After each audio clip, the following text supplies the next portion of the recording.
Revenue operations is much more than words in a job title. It's a methodology that is transforming sales, marketing, and customer success teams into high-performing revenue drivers. However, many revenue leaders still have critical questions about how to operationalize it. Furthermore, they want to know what others in the industry are doing. That's why we conducted original research and put together our findings in the 2021 Revenue Operations and Customer Acquisition Benchmark Report.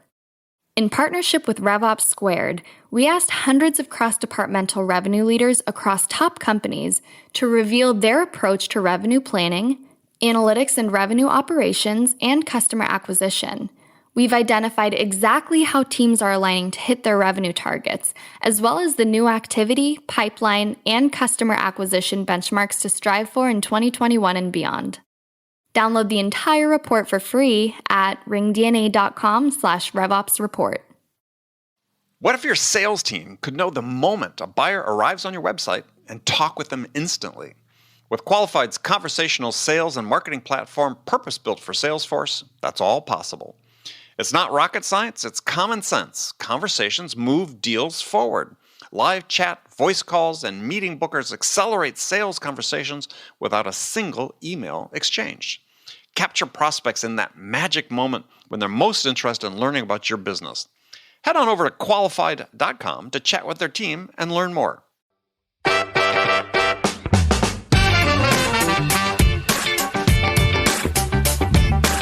Have you included training in the deal? We'll worry about training afterwards. What about implementation services? Who's going to deliver them? Haven't thought about that stuff. Well, then you clearly haven't thought about customer success. And after you've deeply discounted your deal to win it, money's going to have to come from somewhere, and the customer's not then going to be prepared to give you more money. So that's one that always, surprises reps when we talk about it.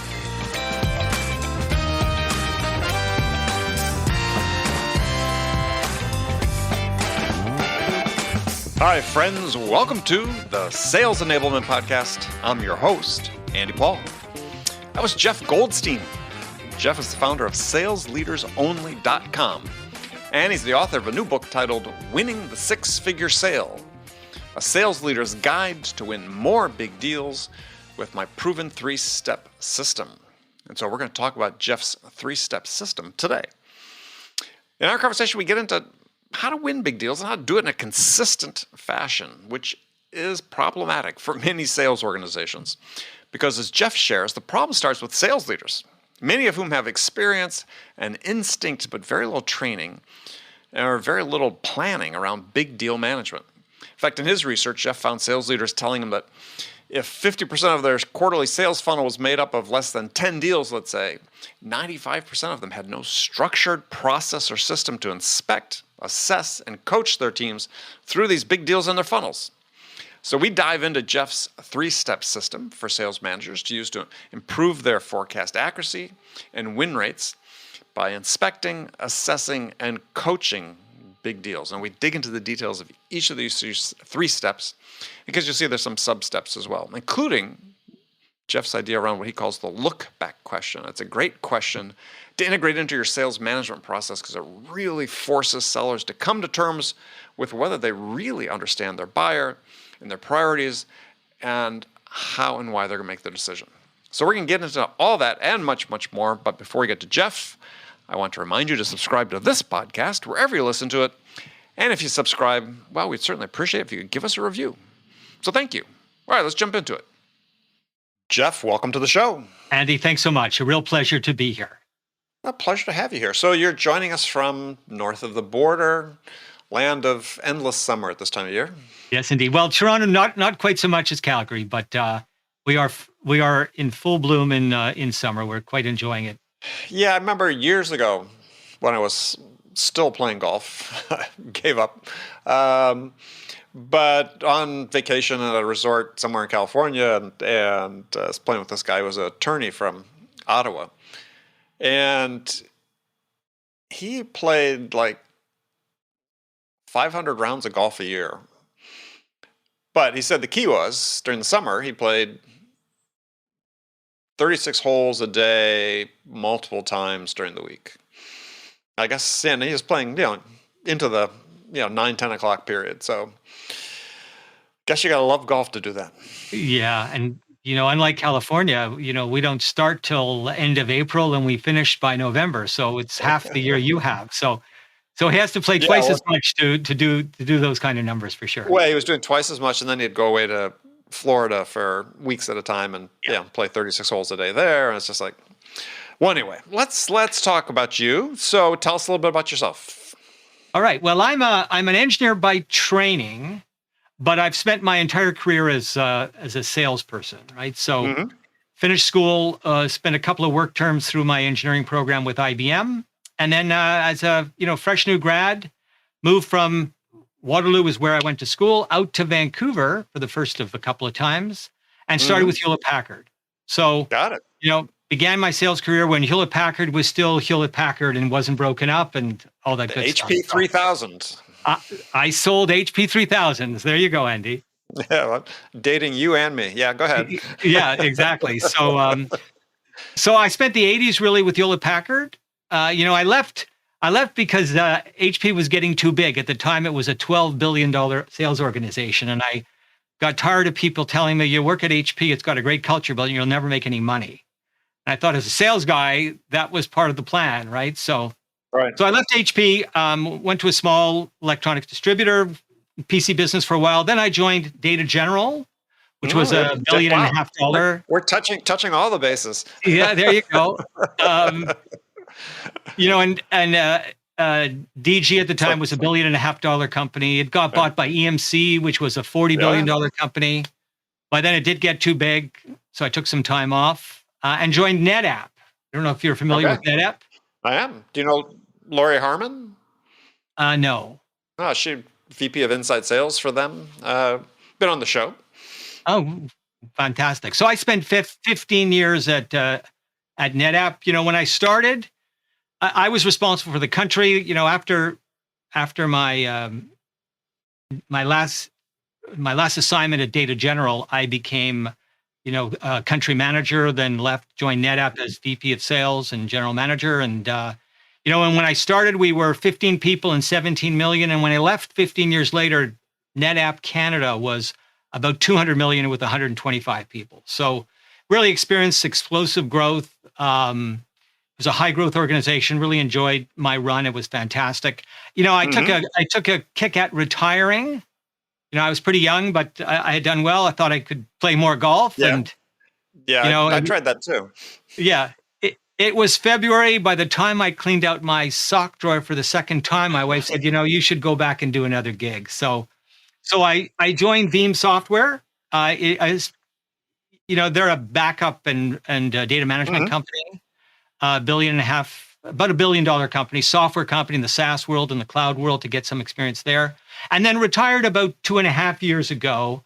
But, I'm too young to do nothing. I have way too much energy to do nothing. I did want to play golf. My criteria, Andy, was no forecast calls, no employees, and no travel to places I don't want to go. That was how I decided, so I started up SalesLeadersOnly.com, really as a way to share some of what I've learned in my almost 4 decades of sales leadership experience. And have really focused on one part of the sales training continuum. And that's really all about helping sales leaders inspect, assess, and coach big deals. How do you help them run better big deal campaigns as sales leaders with their sales teams? And, as I did my research, I discovered that's a pretty interesting niche, because while there's a lot of sales training, most of it is on the top of the sales funnel. How do you prospect? How do you qualify? How do you handle objections? But if you go to Amazon and look for big deal selling books, there's 2 or 3 in the last 10 years. And yet, if you think about what moves the forecast needle, it's your big deals. I call them big rocks. Yep. So that's kind of where I've focused, and that's kind of where I'm spending my time now. And I'm, as I say, I'm retired, but this is kind of a passion project for me. I really want to serve sales leaders and help them get better at this process, because I think they have instinct and experience, most sales leaders, but no intentional or deliberate process to actually inspect, assess, and coach their team's big deals, in my opinion. Yeah. Well, I think, interesting. Thank you for the background. Yeah, I started my consulting company back in the year 2000 specifically to teach startups and smaller companies how to win big deals, how to compete against the big guys. Because that's what I'd done working for startups for years as well. Is no track record, no brand name, selling mission critical systems. How do you win those deals? Right on. So yeah, we have a similar focus in some respects. Yeah, I mean, to your point about sales leaders may have experience or instinct, but little training is sort of the nub of the matter with sales managers is they don't get trained. I mean, it's like we have this chain of things where we know that coaching, which part of what you talk about is the surest path to performance improvement for individual contributors, yet we provide precious little training for sales managers to teach them how to do it. Yeah. I mean, think about how a sales leader gets his job or her job. They're typically great salespeople, and early in their career, they're often unconsciously competent. So they produce results. They're not exactly sure how they produce them. Wow. And then we Right. anoint them and we hand them a big quota and we say, go be a sales leader. And they scratch their heads and they try to figure out their craft. And that's where instinct and experience over time helps them. But especially with new sales leaders, they really don't understand how to inspect the pipeline, how to assess the quality of their team's deals, how to coach their teams through all the steps in complex sales campaigns, and then how to find the time to do all this stuff in their, what is a really hectic schedule.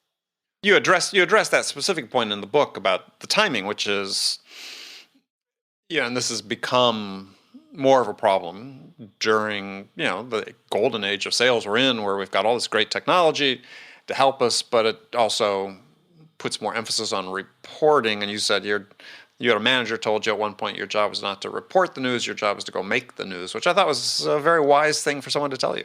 That has stuck with me. He told me that probably 15 years ago, and I repeat that all the time. And we have all these Salesforce and everybody has a CRM system, but your boss can look at those reports just like you can. It's not really about the reports. It's about, moving the needle. And so not about reporting the news. It's about making the news. That's your job, sales leader. Go make the news, right?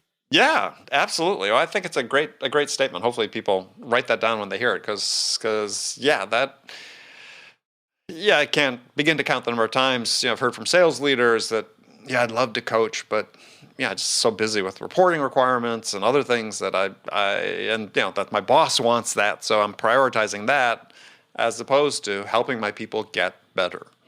Totally agree. I have the saying, what interests my boss fascinates me.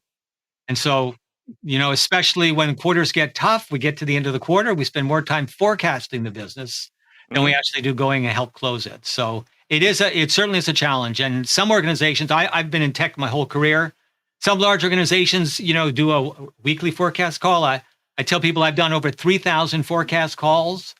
The math is not that tricky. Once a week with me, with my team, once a week with my boss, over 25 years, do the math. And then quarter end, it's every other day. And sometimes it's once a day fire drills. So we really spend a lot of time forecasting. And I go, forecasts are art, science, and fiction. The trouble is trying to figure out which one of those three that particular deal is. Is it art? Is it science? Or is it fiction? Right? And it can be tricky. We spend way too much time forecasting instead of moving the needle, in my opinion. Yeah, no, I agree. I think that you talk about this in the book, is that part of the function of your 3-step process and inspect, assess, coach is find problems before they happen. Right? Is there's sort of this epidemic of no decisions in B2B sales. I mean, there's studies showing anywhere from 50 to 80% of qualified opportunities in a pipeline end up as no decision. To me, that's the worst of all possible outcomes, right? I'd rather lose a deal than have it go to no decision, because at least if I lost it, I knew I'd qualified it. They're going to make a decision. If they're a no decision, it means you haven't done good discovery, you haven't done good qualification, and we can jump into details of that. Yeah, I totally agree. I had this epiphany with my boss, where he was saying, "Hey, Jeff, you're missing your forecast." This was in 2007, 2008 at Veeam. "You're missing your forecast." And I'd go to my sales team and they're all saying, "Hey, Jeff, we're winning most of our big deals. We're not losing at all." And so I tell the story in the book. I took my ops manager and we kind of dug into the data. We looked back a quarter, and sure enough, the team had one of the top 20 deals that made up 47% of the pipeline. Here's another, Yeah. Yeah. That quarter, there were 1,000 transactions in the pipeline. 20 of them made up 40% of the pipeline, right? So when you lose a deal and your boss says, just replace it with 3 weeks to go, there's no way to do that, right? No. But, Nope. Not at all. we had a 5-to-1 win-loss ratio, but as it turned out, 45% of the deals got deferred into the next quarter and 25% of them disappeared altogether. And when I teach my program, I ask sales leaders, what do they think their win-loss ratio is? What's their deferred ratio? And what's their no decision ratio? Most know what their win-loss ratio is.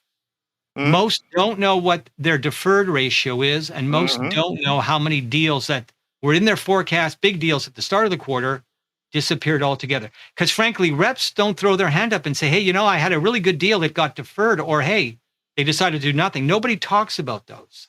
Everybody talks about wins, and if you push them, they talk about losses. But to me, that's the dirty little secret of the sales funnel. And despite all the Salesforce data we have, I provide this asset to the sales leaders and say, just fill this out. It will freak you out.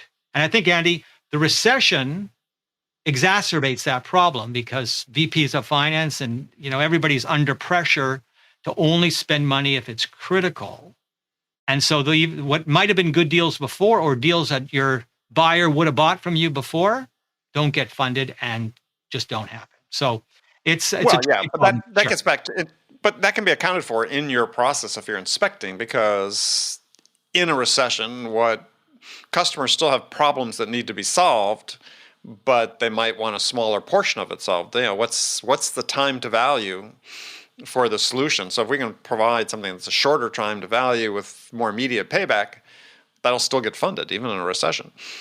So that's part of. We'll talk about your 10 steps or modules in your process, but that has to be in there. Yeah. Well, part of the qualification process, especially in tough economic times, is the deal strategically relevant, tactically urgent, and provide rapid time to value, right? Think about all the work from home projects that got funded over the last 18 months that were never in budgets. Strategically relevant, tactically urgent, provide a rapid time to value. 3-year business process reengineering projects kind of didn't get funded anymore, right? And so I use that in the qualification process as another filter for deals: strategically relevant, tactically urgent, rapid time to value. If it doesn't have those 3 criteria, you need to look very closely, because in tough economic times, I saw that in 2008, we saw it again now, those deals aren't getting, and despite the fact they're good deals and the technical buyer is very sincere when he says we're going to do it, but his boss or the finance guys are saying that less cash in, less cash out, that project's not getting funded. Sorry, right? Well, but the time to value is really, I think, such a critical metric in any environment, because I may have a different term for it, but using that term, it's when we have a high rate of no decisions, right, is what's happening is that the customer hasn't quantified the value they're going to get from the solution. And so they haven't gotten to the point of deciding whether it's good or not. They're just deferring because we haven't done this, right? Whether we haven't explained it clearly enough, we haven't presented the business case, parameters, we haven't helped them calculate it, or they're just not at that point. No one's going to make a decision without doing that calculation. If you can't reduce to dollars what the value is, you don't have a qualified account yet. Yeah, I totally agree. When I taught my program, I had a customer who said to me, "Hey, Jeff, here's an acronym that you can use." He didn't invent it. It came from a book who I can't recall where it came from. And it's called NOS: Needs, Outcomes, Solution, and Evidence. And most sellers, hey, there's a need. Yes, they go right to a solution. They provide some reference accounts.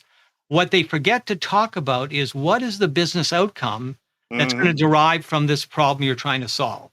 And again, in the qualification process, I go, if you can't describe the business outcome that's coming from your project, then you really have no clue whether it's going to make its way up and get approved, right? Because VPs of finance buy business outcomes. They don't buy technical, fees and speeds. Yet that's what most technical reps sell. Yeah, I use sort of a different way of approaching it, but very similar, which is, your job as a seller is to identify and understand what the most important thing is to the buyer. And if you don't know what that most important thing is, then you have no idea about what the path is to help them get it. And that's, if you're trying to keep it really simple, that's it. So outcomes could be among the most important thing, but there's always, I'll ask you the question, because my experience of selling, very large deals was that in every deal there was always one thing that was the most important thing. They might have a list of requirements as long as your arm, but when you really boiled it down to it, there was one thing that was their most important thing, and if you couldn't do that, you weren't going to get the deal. And for me, that's always been such a part of pipeline reviews and coaching people on discovery and qualification is, what is this one thing that's most important, and who's it most important to? Right. And I think, Andy, that's so critical because, what I find is many reps selling technology focus on the technical campaign.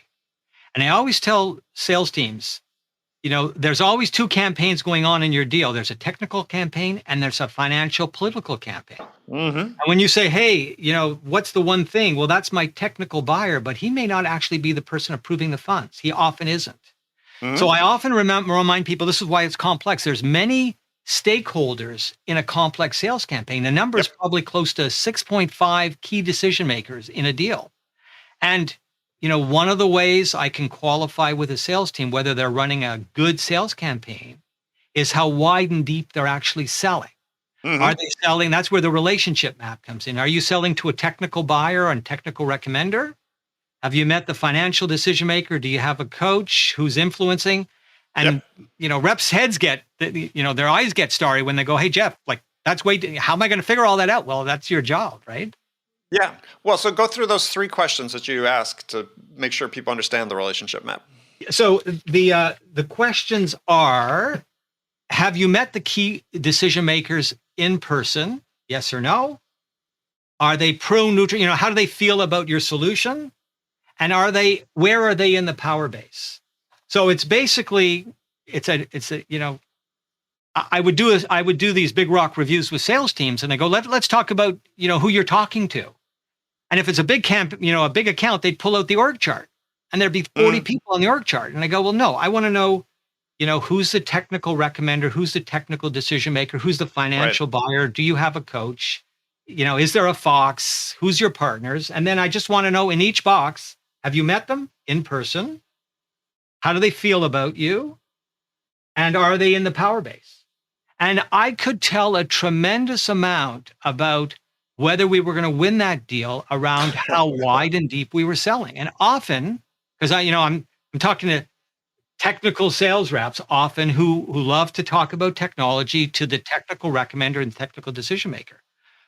Whose budget is it? I don't know. Have you met them? Well, no, I haven't. Do you have a coach? Well, what's a coach? So as it turns out, there's a lot of key stakeholders in a complex sales campaign. And as a sales team, you need to cover off those people. You need to know about how they feel about you. You need to know what their position is in the deal and what influence they have on your deal. And then you have to actually go and meet them, which gets a little trickier these days in the world of COVID, where we can't always meet people. It's hard to build relationships. But the relationship map is part of the rapid assessment review in the first module, right? I pull that out. We take a look at that. In 15 minutes, I can tell whether this deal is qualified or not. And if it's not, we send them back before we go do a deep sales strategy review. Because no point spending time on the sales strategy if you haven't even qualified whether this thing is going to happen. So that's part of the approach. Yeah, and I think on the relationship, the other thing that's, and sort of building on what you were saying is, and you've sort of alluded to it, is that it's not enough. Well, you have to sort of change your perspective as a seller and understand that everybody is coming at this decision with two different perspectives in mind. What's in it for the company and what's in it for me personally?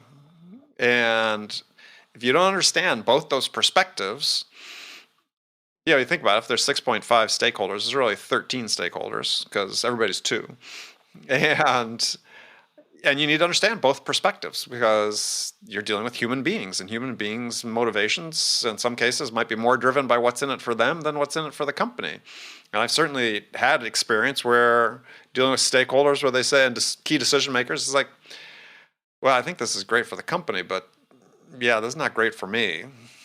And then the follow-up question, well, okay, well, how can we help you with that, right? Yeah. Because if it's not good for somebody, if they're a key stakeholder, they can stop a deal cold. I totally agree. And that's why as I go through the Big Rock review, understanding the relationships and the dynamics is all part of it. And I find when a sales rep is running a great sales campaign, they know the interpersonal dynamics of their buyers. They know broadly who they are, and they know sometimes in gory detail over beer or lunch or dinner or reference account visits, what drives those individuals.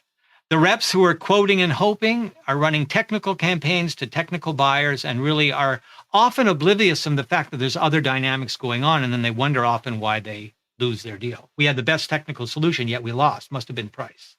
Right? So these are complex these are complex sales campaigns, and as I say, we're starting to do a better job of training reps how to do it, but we don't do a very good job with sales leaders to help them inspect and assess these deals before they get into the forecast in the first place. Yeah, which is always the problem. So does that all make sense? Well, yeah, it's just painful from experience. So you have 10 modules you've laid out in the book. First module about deal structure and economics. And make sure the rep understands what they're selling. For me, and we sort of touched on this before, is when I get to that stage, do that first. That's where I really want to make sure that the rep understands what the most important things are for the buyer. Because that really dictates what they're selling, right? Is not really sure.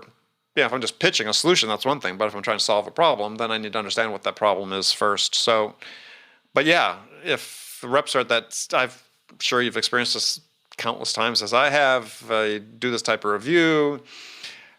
So what's the most important thing to this buyer? What are they trying to achieve? What's the outcome? And you wouldn't be surprised how infrequently you get a good answer. Yeah, I totally agree. They have a budget, they have a technical problem, we're trying to solve it.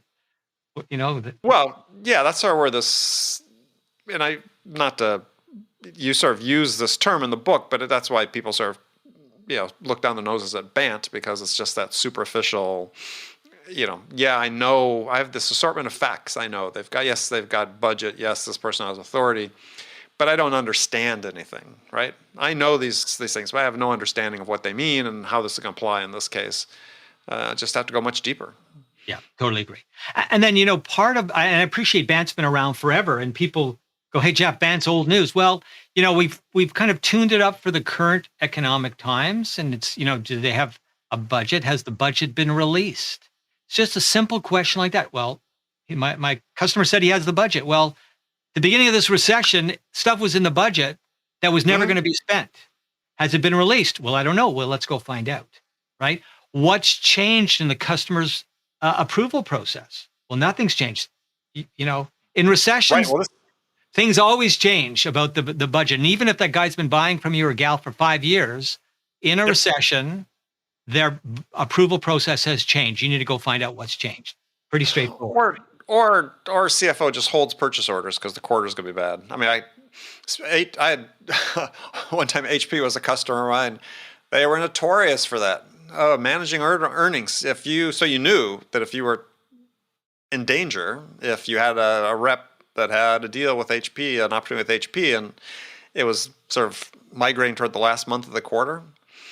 Yeah, no, it had to come in before, because if it came in, March, June, Yeah, or whatever your fiscal quarter was, or that was HP's fiscal quarter, it just high chance it wasn't going to happen.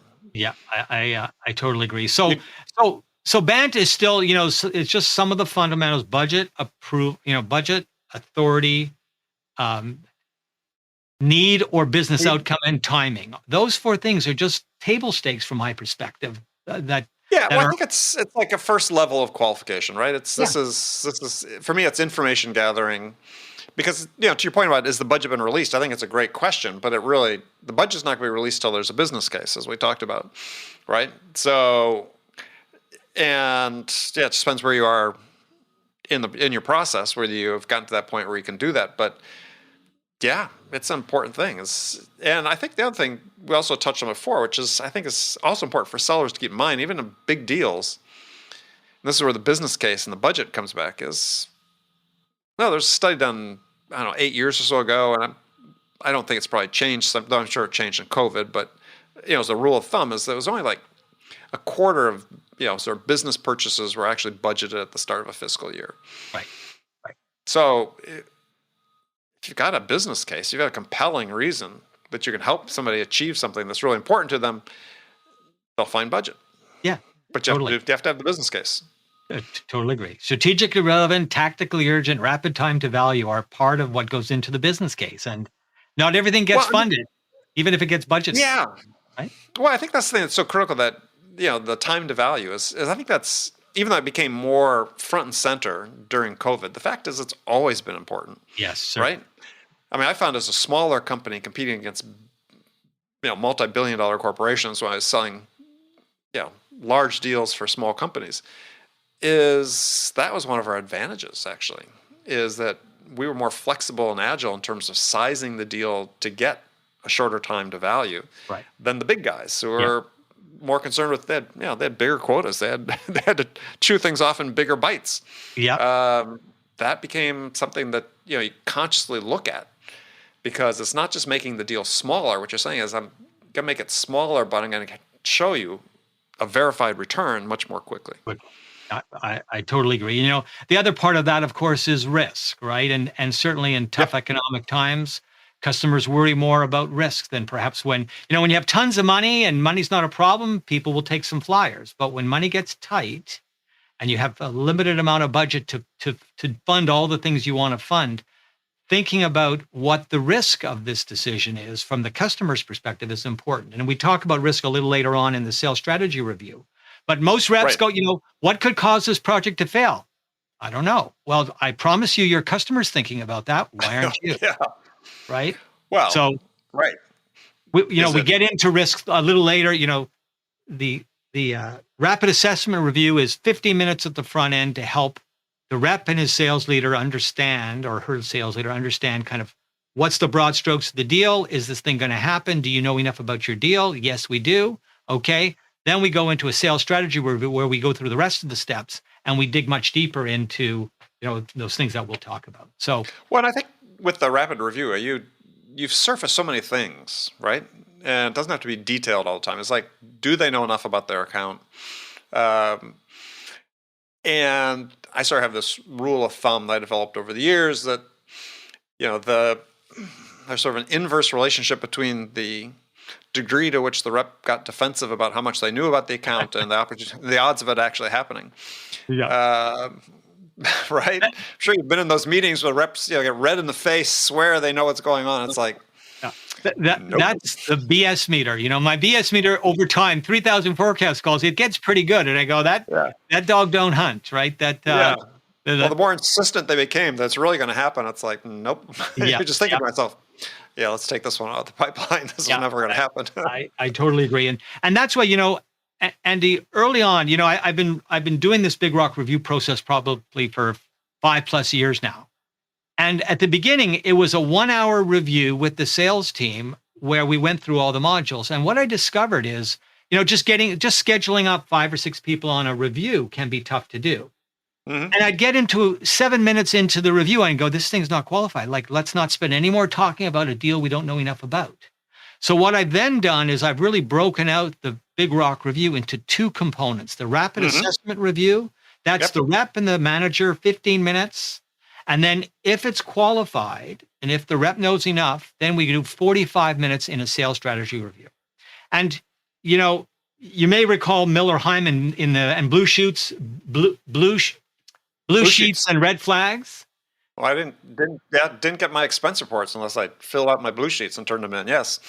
Well, this goes back to 1980 as a new sales trainee with Hewlett Packard. I remember sitting in on a blue sheet review, and it was a day-long affair. I thought, this is fantastic. Wow, did I ever learn so much? But flash forward a few years, and nobody has a day to work on big deal reviews. And that's really what drove me to do the Big Rock review. I said, as a sales leader for the country, these are big deals, but I want to, in 1 hour, be able to tell whether this thing should be in the forecast or not. And that's really what the Big Rock review is 1 hour, 15 minutes for the rapid assessment review, 45 minutes for the sales strategy review. If the ref starts pontificating or go off on tangents, I know this thing is not very crisp. Part of the sales leader's role is to wind them back in and go, no, let's not go there yet. Let's just go through the process here. And that's where I get accused of being an engineer, because it's like, let's just make this process very repeatable. But after the reps had done a few, they understood the value, and they'd go, hey, Jeff, let's review my deal, because it's a coaching opportunity. The rep learned something. I always said the purpose of the review was that the rep would end up with a better sales campaign after the review than when they started.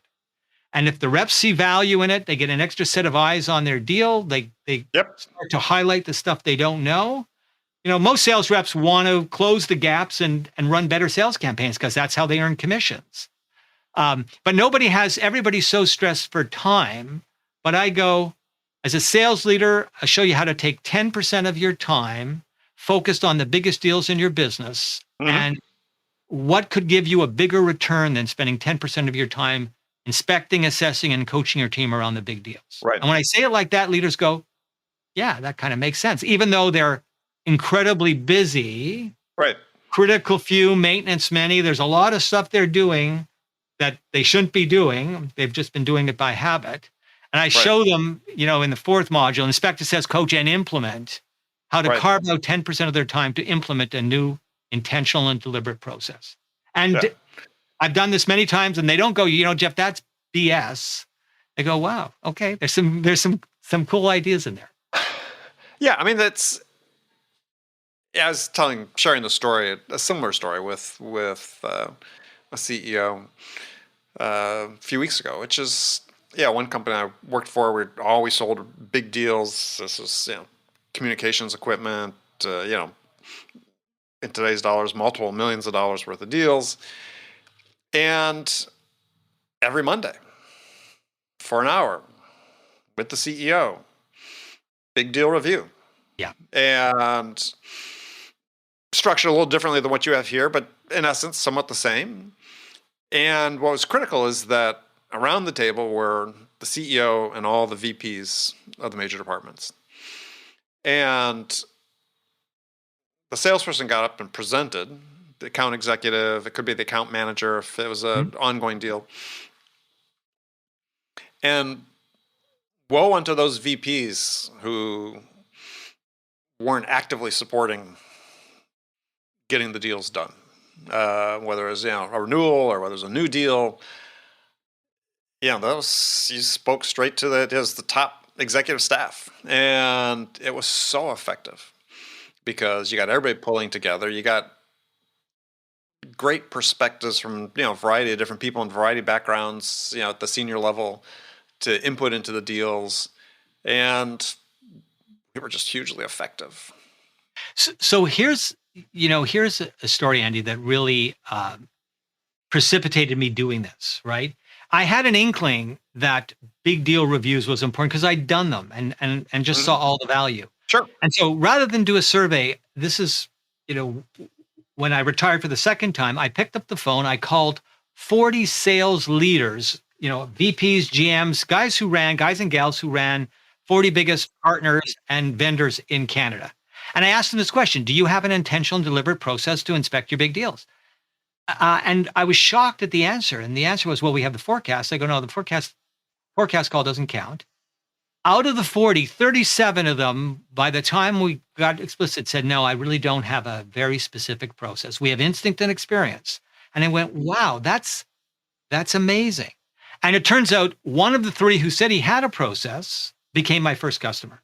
So you would think that most organizations are doing this. And I think most, depending on the size of the organization, most senior leaders assume the first line sales leaders great have point. a process to do this. Great And what point. happens is when times get tough, the sales manager reporting into the director, reporting to the VP, reporting into the senior VP, when they start missing their number, they start going, hey, we should try to pick a few deals and take a look at them. And they discover that there is not this inspection process going on. So that's my experience. I say this, 95% of all sales leaders have no process to do this, yet this is what they get paid to do every day. Yeah, I don't know if you agree with that number, but yeah, my experience as a consultant over 20 years dealing with sales teams, exact same thing. I can't begin to imagine or remember how many times I've had the conversation with the CEO where it's, well, we do that. No. I'm sure we do that. I've never inspected it, but I'm sure it happened. Yeah, sure we do that. And it's like, no. Yeah. No. Yeah. Whether it's this type of deal, whether it's a lost deal review, lost business review, one business review, there's all these assumptions that take place at sort of the C-level that surely this is taking place because it just makes sense. And then you go in and look at it and it's like, well, no, it's not. Again, it's a dirty little secret. People get promoted. You assume they know how to do this. Most people aren't structured. Sales is... Yeah, well, we haven't trained them. That's right. People aren't going to know intuitively that's what they should do. Some will, but most people, somebody just needs to teach them. And that's once they learn, they'll do it. So that's the value of your book, to help people learn how to do this type of thing. I had this, I delivered my program last week, and this, the CEO is about $100 million business. It was, they do large engineering projects, so not really tech like we think of it, SaaS, but they're engineering, they're technical people. And the CEO's comment to me, I said, how accurate are your forecasts? He goes, that's our problem. Like, we have so many deals in the pipeline that are actually not real deals. And so when we get to the end of the month or the quarter, all these deals that were there disappear. And it turns out the funnel, the pipeline looks good, but there's no inspection of what's in it. And when sales reps are behind quota, stuff goes in that they have, they live in hope. They don't want to face the music at the beginning of the quarter that they're going to miss their forecast or they're going to miss their quota. So they put stuff in, percolates all the way to the top. And we, art, science, and fiction. It's the fiction stuff that gets everybody in trouble, right? Well, I think also one of the things that sort of exacerbates the problem in terms of the forecast is, given that so much of what we talk about these days is software sales, you sold hardware at the start of your career. Yeah. As did I for a good chunk of my career, as well as services. But there was a real cost of missing a forecast because you had purchased inventory. You had people waiting to make product. It wasn't all outsourced then. You actually had factories and overhead. Totally. And the impact of not hitting a forecast, dramatically different than if you were software where you don't have the same inherent cost structure behind it than you did with manufacturing. And so I think that, at least for me, the discipline of not that I was perfect on forecasts by any means, but the discipline of learning that we had to be right because the impact was so extreme if we didn't. We just learn differently. And so I think that we need to have something for our SaaS sales leaders so they understand the impact of missing the forecast. Yeah. Now, I think if you work for a publicly traded company, forecast becomes pretty important because some point the CFO calls a number to the street and you need to meet it, right? Even if the cost of goods is low. So, but some of those were public companies, but you felt the real impact internally, right? Yeah, totally. Totally. Sure. Analysts are upset, but if you've just committed, $10 million to inventory, that's not going to be turned into a product that you can get revenue off of. That's a problem. Yeah, I I totally agree with you. I think that's a huge challenge. And, hardware hasn't gone away. There's still companies who spend time selling hardware. They can't get chips today. So, they Oh, yeah. continue to Think have about all that. sorts of Right. hardware Yeah. problems. Yeah. Auto manufacturers, all these people. I mean, I used to spend forecast meetings with our operations manager. Yeah. Yeah. Yeah. We had assembly lines set up both domestically and internationally, and labor and materials, and so Yeah. it's just different, right? Yeah. But it does teach you that you really, to your point about the whole book, is you really have to understand what's going on, right? As a sales leader, it's not enough you can't take things at face value. You have to inspect. You have to ask multiple questions, multiple ways. You have to be just dead solid serious about making sure people understand. To your point earlier, is do people really understand the account? Because one of my favorite questions that I ask is, you can go through a pipeline and say, okay, for this opportunity, so on your next interaction with them, what are they value are they expecting to receive from you that's going to move them closer to making a decision? What do they need from us at this point in time? And it doesn't seem like a hard question, but it's a question that rarely gets answered correctly or at all. But that's the thing is, okay, well then you don't really know the account yet, right? So let's dive into this. What's missing, right? Why don't we understand this? What questions haven't we asked? Because you have to, I said, this is, I think, for a sales manager, it's such an important part. Yeah, it's tied to your forecast, but also it's tied to helping people get better at what they do. Yeah, totally. And in my training program, I asked sales leaders, can you name the top 10 steps in a complex sales campaign? And whether it's hardware, software, services, the customer goes on a journey. That's why it's called a campaign. And most sales leaders don't get all 10. And I go, like, the customer is going to go through all 10. If you're going to miss them, your competitor might not. But, things they miss are often, do you have a competitive edge? What's that? What are you doing to partner? Like, how are you demonstrating value to both you and the customer around partnering? I'm not sure. Which is a great part you had in the book. I mean, I think that people don't think enough about the impact and the power of partnering. And not necessarily just from a resale channel perspective, but there are lots of other people you can partner with, or other organizations to partner with in a deal. It could be an outside services provider. It could be somebody that's already involved in the account. When I was working big deals, I always tried to make sure I had two companies bidding my product if I was going through channels. Yeah, of course. Because I wanted to increase my odds. So this partner thing is a way to being creative about bringing someone else into the deal that can help you increase your odds of winning is a great way to go. Exactly right. And I was always on the vendor side. I was never a partner. And so, we used to hear some reps who were the lone wolf would say, like, the partner doesn't know anything about our product. And I go, well, no one's going to know more about your product than you. You're the vendor. They have multiple products across multiple vendors, but they might have access to power that you don't. They might have a buying vehicle that you don't. There's many reasons to partner beyond just they know my product and can demonstrate better than I.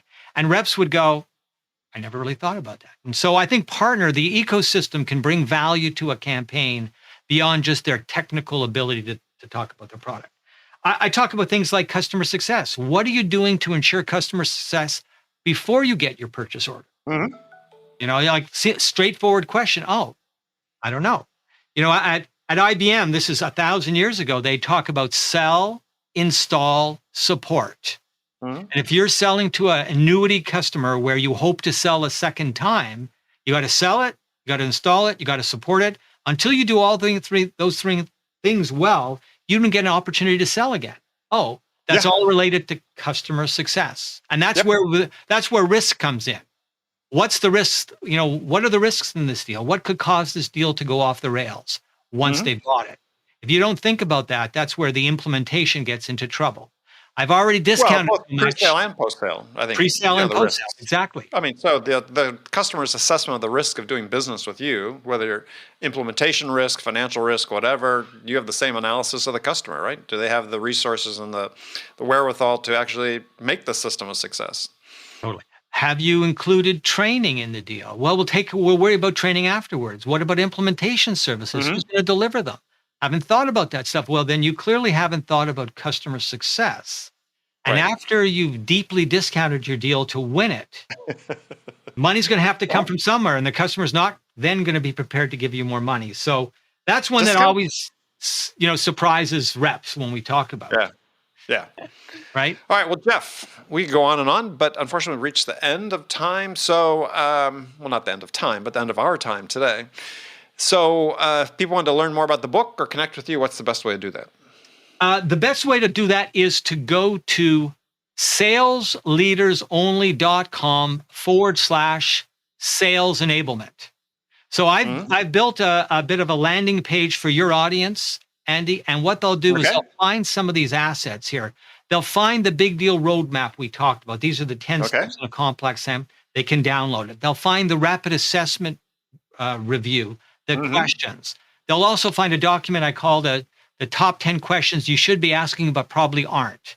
So they're all free. They're all there. They're available to your audience. SalesLeadersOnly.com. That's my website /sales enablement. I thought Sales Enablement podcast would be too much for your audience. So Sales Enablement, they'll find it, and then they can explore the website. They on that page, they can figure out how to reach me, and I'm more than happy to talk to them. As you can tell, I could talk about this stuff all day long. But the program is only 4 hours because, the trick is anybody can take 2 weeks to do something. And most sales leaders don't have 3 days in their schedule today for training. So we teach the program in half a day, typically an afternoon. And it's a pretty rapid pace, but there's a lot of stuff in it for sure. I can always go back and look at the book. Exactly. All right. Jeff, thank you so much. Andy, my pleasure. Really, really enjoyed being here. Okay, friends, that's it for this episode. First of all, I want to thank you for taking the time to listen. As always, I'm so grateful for your support of the show. And I want to thank my guest, Jeff Goldstein, for sharing his insights with us today. If you enjoyed this episode, please subscribe to this podcast, Sales Enablement with Andy Paul, on iTunes, Spotify, or wherever you listen to podcasts. You can do all that on your phone in less than a minute as soon as this episode is over. So thank you for your help. And as always, thank you so much for investing your time with me today. Until next time, I'm your host, Andy Paul. Good selling, everyone.